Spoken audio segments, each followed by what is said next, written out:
Welcome to Khyati connects. నేను మీ జలజ. ప్రపంచంలో true love story అనగానే గుర్తొచ్చేది ఆ ఒక్కటి. ప్రేమకు చిహ్నం అనుకోవచ్చు, లేదా త్యాగం అని చెప్పచ్చు. మనం మాట్లాడుకునేది షాజహాన్ కట్టించిన తాజ్ మహల్. ఈ పేరులోనే నిజాయితీ, కల్మషం లేని తీయటి ప్రేమ దాగుంది కదా. కానీ అలాంటి ప్రేమకు చిహ్నంగా నిర్మించిన ఒక చారిత్రక కట్టడాన్ని దూరం నుంచి చూడటంతోనే మనం ఆగిపోతాం. కానీ మన రోజువారీ జీవితంలో ఒక భాగం కూడా చేసుకోవచ్చు కదా. అది ఎలా అనుకుంటున్నారా? అదేనండి, తాజ్ మహల్ అనేది ప్రేమికులకి లవ్ మార్క్ అయితే మన హైదరాబాద్ అనగానే గుర్తొచ్చేది తాజ్ మహల్ లాంటి చార్మినార్.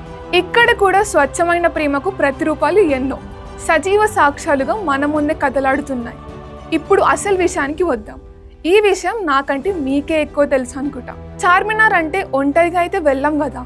మన ఫ్యామిలీ మెంబర్స్ లేదా స్టూడెంట్స్ అయితే వాళ్ళు ఇష్టపడే వ్యక్తులతో వెళ్తారు. మరి అక్కడకు వెళ్ళగానే పక్కనే ఉండే లాడ్ బజార్ అందాలు చూడాల్సిందే. మరీ ముఖ్యంగా అమ్మాయిలు అయితే అక్కడ తయారు చేసే మట్టి గాజులు పరిమళాలను చూడండి కదిలేది లేదంటారు. ఎందుకంటే మట్టి కంటే స్వచ్ఛమైన ప్రేమను ఏది ఇవ్వగలదు చెప్పండి? లక్షల కుటుంబాలు తయారు చేసి ఈ మట్టి గాజుల అందాలు మన మహారాణుల చేతులపై ఉంటే మగువకి మరింత అందం వస్తుంది కదా. ఇంకో విషయం కూడా మనం మాట్లాడుకుందాం. అదేంటంటే మనలో చాలా మందికి తెలియని విషయం. లాడ్ బజార్లో దొరికే గాజులు మెషిన్స్తో చేసినవి అస్సలు కానే కావు. ప్రకృతి వనరుల నుంచి వచ్చే చెట్ల జిగురుతో తీసే ప్యూర్ సహజ సిద్ధమైన మైనంతో తయారు చేసే గాజులని లాక్ బ్యాంగిల్స్ అని కూడా పిలుచుకుంటాం. వీటిని ఎర్రటి నిప్పుల మీద కరిగిస్తుండగానే స్మూత్ రింగ్ షేప్కి తెచ్చి ఇంకొక చిన్న క్రిస్టల్స్ని, మిర్రర్స్ని చేతులతోనే ప్రెస్ చేస్తూ ఒక రూపం తీసుకొస్తారు.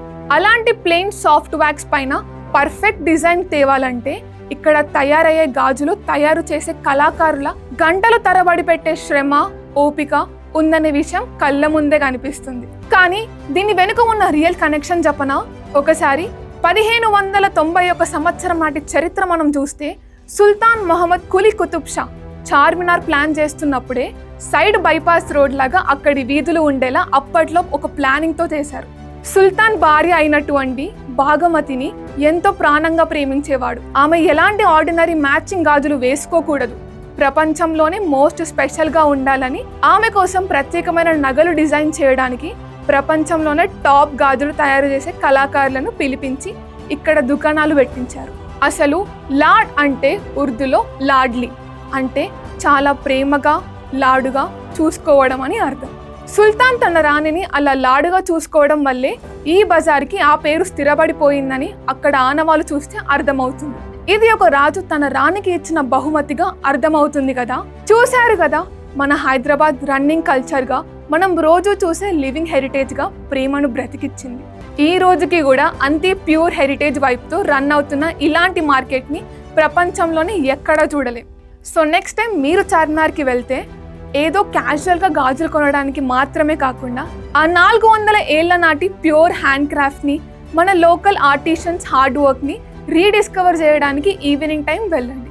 మరిన్ని ఇంట్రెస్టింగ్ విషయాల కోసం ఇప్పుడే ఫాలో అవ్వండి.